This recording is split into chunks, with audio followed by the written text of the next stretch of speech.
So, same way, yes. We're here to investigate kind of the early stages of Earth. In such a diverse planet that we have in terms of microbiology, why are there only such a selected few that can be able to live in these systems when all the others can't? Such kind of ecosystem could be strongly related with the origin of life problem.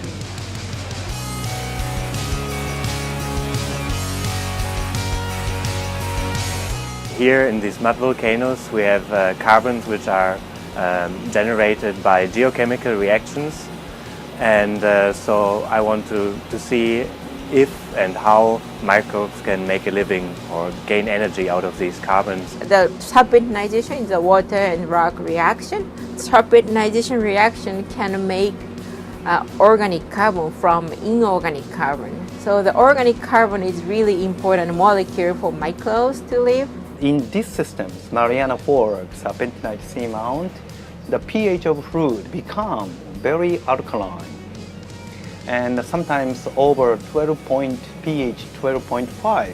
What we've seen down there is anaerobic methane oxidation, and what we think is sulfate reduction. So we're trying to understand more about why those are the only games in town, so to speak, in terms of microbial metabolisms.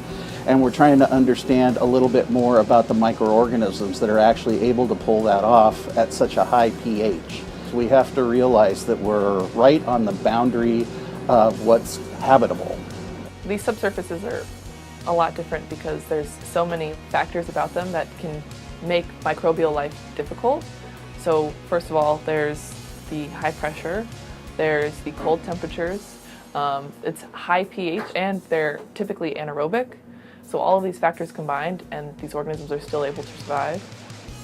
It's kind of crazy when you think about it. If you think microbiology, you think bacteria. But Archaea, which is a very divergent, entirely different form of microbe, is the key player in this particular biosphere. Archaea are really cool, and they're more related to us than bacteria are. And those are the ones that are able to pull this off, being able to live here. Now we have many newly developed methods. Metagenomics and metatranscriptomics and single cell genomics and all the other omicses. And now we can identify the 150 microbial guides in just the water we can detect. Molecular biology techniques let us be able to put communities back together again. It's kind of like Humpty Dumpty, but we're putting them back together again without having to grow these microorganisms. We have serpentinization processes which have been going on for millions or billions of years. And so some people believe that life on Earth also could have developed in a similar environment, or that also life on other planets is driven by similar processes like here. The serpentinization occurred many places in our solar system and even in outer solar system. So probably the extraterrestrial life can be present only at around serpentinization through the circulation system in our universe.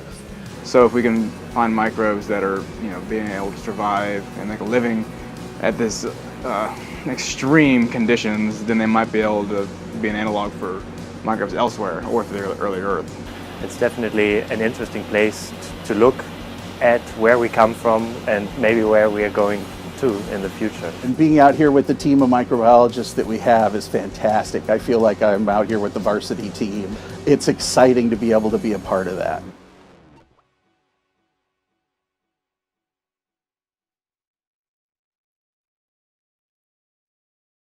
I guess at the current state of science we would be more likely to return from the bottom of the Mariana Trench than from Mars.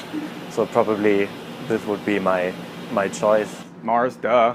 Elon Musk has taken us there. We're gonna build a new planet. And I wanna see the blue marble. Really hard to choose, but if I have a chance, and if I can return, I want to go on Mars. Both. Actually, I like to do both. Yeah. Now I'm making the new manned submersible that can dive to the Mariana Trench. Really? Yes. And then now I'm leading some Japanese and some international project to send the spacecraft to the Enceladus, the Saturn's moon. But anyway, sorry, very long story.